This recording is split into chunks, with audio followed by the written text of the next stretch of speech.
Bureau of labour statistics প্রধানকে বরখাস্ত করা নিয়ে তর্কে জড়ালেন প্রেসিডেন্ট ডোনাল্ড ট্রাম্প।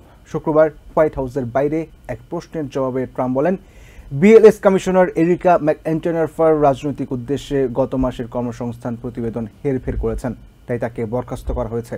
গত নভেম্বরে নির্বাচনের আগেও সাবেক ভাইস প্রেসিডেন্ট কামালা হ্যারিসের পক্ষে কাজ করেছেন এরিকা বলে অভিযোগ করেন প্রেসিডেন্ট, যদিও এর সপক্ষে কোনো প্রমাণ দেখাতে পারেননি। এদিকে ফেডারেল রিজার্ভ বোর্ড অফ গভর্নরের সদস্যপদ থেকে আদ্রিয়ানা কুগলারের সরে দাঁড়ানোর সিদ্ধান্তকে স্বাগত জানিয়েছেন ট্রাম্প। ওদিকে শুল্ক থেকে আয়ের একটি অংশ জনগণের মাঝে বিতরণের পরিকল্পনার কথা আবারও জানালেন তিনি। তাছাড়া ব্রাজিলের সাথে শুল্কসহ যে কোনো বিরোধ মেটাতে দেশটির প্রেসিডেন্ট লুলা ডি সিলভার সাথে আলোচনার পথ খোলা রয়েছে বলেও আশ্বাস দিলেন ডোনাল্ড ট্রাম্প।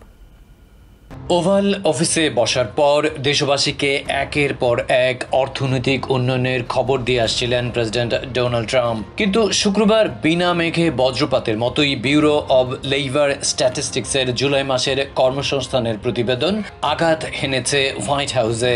একেবারেই অপ্রত্যাশিত কর্মসংস্থানে সামাজিক মাধ্যমে সংস্থাটির কমিশনার এরিকা ম্যাকএন্টারফারকে বরখাস্তের কথা জানান ট্রাম্প। অথচ গত মাসেও এরিকার অধীনে প্রকাশিত প্রতিবেদনের ভূয়সী প্রশংসা করে তার পুরো কৃতিত্ব নিজের পকেটে নিতে বিন্দুমাত্র কার্পণ্য করেননি।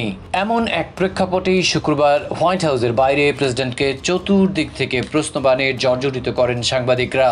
তারা জানতে চান কেন ওই উদ্যোগ নিলেন তিনি। জবাবে ট্রাম্প বলেন, ম্যাকএন্টারফার রাজনৈতিক উদ্দেশ্যে গত মাসের কর্মসংস্থান প্রতিবেদনে হেরফের করেছেন, তাই তাকে বরখাস্ত করা হয়েছে।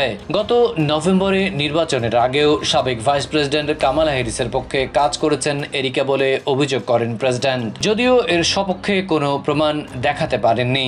এদিকে ফেডারেল রিজার্ভ বোর্ড অব গভর্নরের সদস্যপদ থেকে আদ্রিয়ানা কুগলারের সরে দাঁড়ানোর সিদ্ধান্তকে স্বাগত জানিয়েছেন ট্রাম্প। বলেছেন, দেরিতে হলেও সুদের হার কমানোর উপলব্ধি নিয়ে পদত্যাগের সিদ্ধান্ত ইতিবাচক।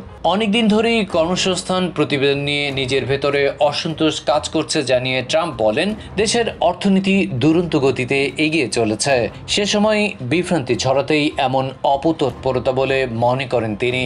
তাই ব্যুরো অব লেবার স্ট্যাটিস্টিক্সে নির্ভরযোগ্য কাউকে বসাতে কয়েকজনকে বেছে রেখেছেন প্রেসিডেন্ট। ওদিকে শুল্ক থেকে আয়ের একটা অংশ জনগণের মাঝে বিতরণের পরিকল্পনার কথা আবারও জানালেন তিনি। তাছাড়া ব্রাজিলের সাথে শুল্ক সহ যে কোনো বিরোধ মেটাতে দেশটির প্রেসিডেন্ট লুলা দি সিলভার সাথে আলোচনার পথ খোলা রয়েছে বলেও আশ্বাস দিলেন ডোনাল্ড ট্রাম্প। এর বাইরে সুইজারল্যান্ডের সঙ্গে $40 বিলিয়ন বাণিজ্য ঘাটতির কথা তুলে ধরেন প্রেসিডেন্ট। বলেন, মিত্রদের সঙ্গে সুসম্পর্ক ধরে রাখার ক্ষেত্রে প্রথমেই বৈষম্য দূর করার দিকে মনোযোগ দিয়েছে তার প্রশাসন।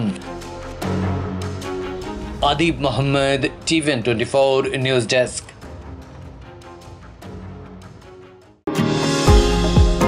নিউ ইয়র্ক থেকে সম্প্রচারিত TVN 24 টেলিভিশন বিশ্বজুড়ে বাঙালির কণ্ঠস্বর।